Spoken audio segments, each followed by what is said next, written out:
Smart CRM സോഫ്റ്റ്വെയറിൻ്റെ മറ്റൊരു ഫീച്ചേഴ്സാണ് ഈ വീഡിയോയിൽ നമ്മൾ പരിചയപ്പെടുന്നത്. ബിസിനസ് വാട്സപ്പിൽ ലാബിൽ യൂസ് ചെയ്യുന്ന ആളുകളായിരിക്കും മിക്ക ആളുകൾ. പക്ഷേ ആ ലാബിലെ കസ്റ്റമേഴ്സിന് സെപ്പറേറ്റ് മെസ്സേജ് അയക്കാൻ നോർമലി നമുക്ക് വാട്സപ്പ് വെച്ചുകൊണ്ട് സാധ്യമല്ല. എന്നാൽ നമ്മുടെ ഈ ഒരു സോഫ്റ്റ്വെയർ യൂസ് ചെയ്തുകൊണ്ട് ഓരോ ലാബിലെ കസ്റ്റമേഴ്സിന് സെപ്പറേറ്റ് മെസ്സേജ് അയക്കാനുള്ള സംവിധാനം നമ്മുടെ സോഫ്റ്റ്വെയറിലുണ്ട്. അതുപോലെ തന്നെ ആ ലാബിലെ കസ്റ്റമേഴ്സിനെ മറ്റൊരു ലാബിലേക്ക് വളരെ ഈസി ആയിട്ട് ട്രാൻസ്ഫർ ചെയ്യാനും കസ്റ്റമേഴ്സിനെ കസ്റ്റമൈസ് ചെയ്യാനുള്ള ഓപ്ഷനുകളൊക്കെ ശരിക്കും നമ്മുടെ ഈ ഒരു സ്മാർട്ട് CRM സോഫ്റ്റ്വെയറിൽ വരുന്നുണ്ട്. ഓക്കെ, ഈ ഒരു സോഫ്റ്റ്വെയറിൽ രണ്ട് രീതിയിൽ നമുക്ക് ഫിൽട്ടർ ചെയ്യാനുള്ള ഓപ്ഷൻ ഉണ്ട്. മുകളിൽ ഏറ്റവും ടോപ്പിലായിട്ട് കാണുന്ന ഒരു ഫിൽട്ടർ ഭാഗത്ത് നമ്മൾ ക്രിയേറ്റ് ചെയ്ത് വെച്ചിട്ടുള്ള ടാബും അതുപോലെ തന്നെ ലാബിൽ ഈ രണ്ട് ചാറ്റുകൾ കാണാനുള്ള ഓപ്ഷൻ ഉണ്ട്. ഏകദേശം ഒരുപാട് ലാബിലുകൾ നമ്മൾ ക്രിയേറ്റ് ചെയ്ത് വെച്ചിട്ടുണ്ട്. നമുക്കറിയാം അതൊക്കെ ഞാൻ ക്രിയേറ്റ് ചെയ്ത് വെച്ചിട്ടുള്ള ലാബിലുകളാണ്. ആ ലാബലിനെ നമുക്ക് വേണമെങ്കിൽ മാനേജ് ചെയ്യാൻ പറ്റും. ഇനി ടാബുകൾ ഉണ്ടെങ്കിൽ ആ ടാബ് നമുക്ക് വിസിബിൾ ആകുന്ന രീതിയിലേക്ക് ചെയ്യാൻ പറ്റും. ഇതിൻ്റെ ഒരു പ്രത്യേകത എന്ന് പറഞ്ഞാൽ നമുക്കിപ്പോൾ ലാബിൽ എടുത്തുകൊണ്ട് നമ്മൾ ഏതെങ്കിലും ഒരു ലാബിൽ സെലക്ട് ചെയ്താൽ ആ ഒരു ലാബിലെ ചാറ്റുകൾ മാത്രം കാണാനുള്ള ഓപ്ഷൻ നമുക്ക് അവൈലബിൾ ആയിട്ടുണ്ടാവും.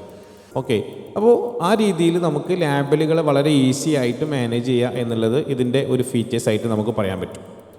അതേ രീതിയിൽ തന്നെ നമുക്ക് ഇനി ടാബുകൾ വേണമെങ്കിൽ CRM ഉപയോഗിച്ചുകൊണ്ട് കസ്റ്റമറെ വ്യത്യസ്ത ടാബുകളിലേക്ക് മാറ്റി വെക്കാനുള്ള ഓപ്ഷൻ നമ്മുടെ സോഫ്റ്റ്വെയറിലുണ്ട്. അടുത്തൊരു വീഡിയോയിൽ നമ്മൾ എങ്ങനെയാണ് അത് ചെയ്യുക എന്നുള്ളത് കാണിക്കും.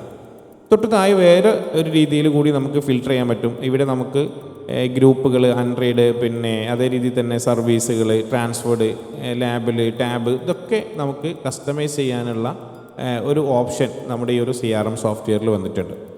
ഓക്കെ, ഞാനിവിടെ കാണിക്കാൻ പോകുന്നൊരു കാര്യം എന്ന് പറഞ്ഞാൽ നമുക്ക് എങ്ങനെയാണ് ലാബിലെ ഒരു കസ്റ്റമറെ വളരെ ഈസി ആയിട്ട് മറ്റൊരു ലാബിലേക്ക് മാറ്റാൻ പറ്റുക എന്നുള്ളതാണ്.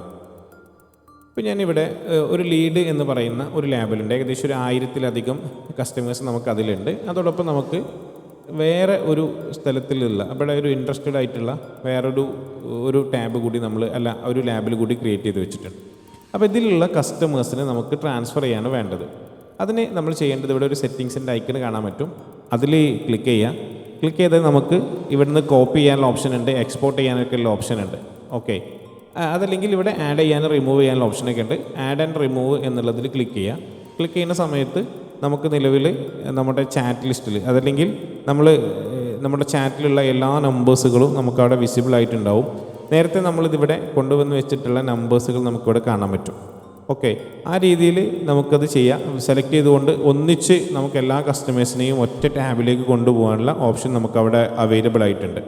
ഓക്കെ, ഇനി നമുക്ക് സെറ്റിങ്സിൻ്റെ ഐക്കണിൽ ക്ലിക്ക് ചെയ്തുകൊണ്ട് എക്സ്പോർട്ട് കോൺടാക്റ്റ് എന്നുള്ളൊരു രീതിയിൽ വേണമെങ്കിൽ അത് ചെയ്യാൻ പറ്റും. അങ്ങനെ ഒരു ക്ലിക്ക് ചെയ്താൽ നമുക്ക് എക്സൽ ഫയലിലേക്ക് ഈ നമ്പേഴ്സുകൾ മൊത്തത്തിൽ കൊണ്ടുവരാനുള്ള ഓപ്ഷനും ഇതിൽ അവൈലബിൾ ആണ്.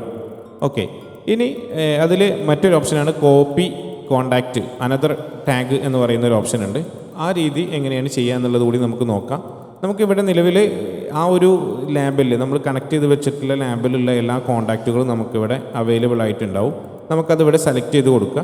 ദെൻ അതിനുശേഷം ഏത് ലാബിലേക്കാണ് നമുക്കത് ട്രാൻസ്ഫർ ചെയ്യേണ്ടത് വെച്ചാൽ ആ ലാബിൽ സെലക്ട് ചെയ്തിട്ട് നമ്മൾ എന്ത് ചെയ്താൽ മതി, അവിടെ മൂവ് എന്നുള്ളൊരു ഓപ്ഷനുണ്ട്, കോപ്പി എന്നുള്ളൊരു ഓപ്ഷനുണ്ട്. കോപ്പി ചെയ്താൽ രണ്ട് ലാബിലും നമ്പേഴ്സുകൾ ഉണ്ടാവും. ഇനി അതല്ല, ഈ ഒരു ലാബിലെ എല്ലാ കോൺടാക്റ്റുകളും നേരത്തെ നമ്മൾ സെലക്ട് ചെയ്തിട്ടുള്ള ട്രാൻസ്ഫർ ചെയ്യാൻ വേണ്ടി സെലക്ട് ചെയ്തിട്ടുള്ളതിലേക്ക് നീക്കണമെന്നുണ്ടെങ്കിൽ മൂവ് എന്നുള്ളതിൽ ക്ലിക്ക് ചെയ്താൽ മതി. അപ്പോൾ നമുക്ക് നോക്കാം. ഇവിടെ ഇപ്പോൾ നേരത്തെ ഉണ്ടായിരുന്നത് ഏകദേശം ഒരു 10-11ഓളം കോൺടാക്റ്റുകൾ ഉണ്ടായിരുന്നത് ഇവിടെ 0 ആയിട്ടുണ്ട്. ആ കോൺടാക്റ്റുകൾ ഫുള്ള് ഇവിടെ വന്നിട്ടുണ്ട്. നമ്മളുടെ ലീഡ് എന്ന് പറയുന്ന ഈ ഒരു ഭാഗത്തേക്ക് നമ്മൾ ആഡ് ചെയ്ത് കൊടുത്തിട്ടുണ്ട്. അപ്പോൾ വളരെ ഈസി ആയിട്ട് നമുക്ക് ലാബിലിനെ മാനേജ് ചെയ്യാൻ പറ്റുന്നതാണ് നമ്മുടെ ഈ ഒരു സ്മാർട്ട് CRM സോഫ്റ്റ്വെയർ. അപ്പോൾ ഈ ഒരു സോഫ്റ്റ്വെയർ പർച്ചേസ് ചെയ്യാൻ നിങ്ങൾക്ക് താല്പര്യമുണ്ടെങ്കിൽ താഴെ കാണുന്ന ഞങ്ങളുടെ വാട്സപ്പ് ബട്ടണിൽ ചാറ്റ് ചെയ്താൽ മതി. ഓക്കെ, അടുത്ത വീഡിയോയിൽ കാണാം. Thank you.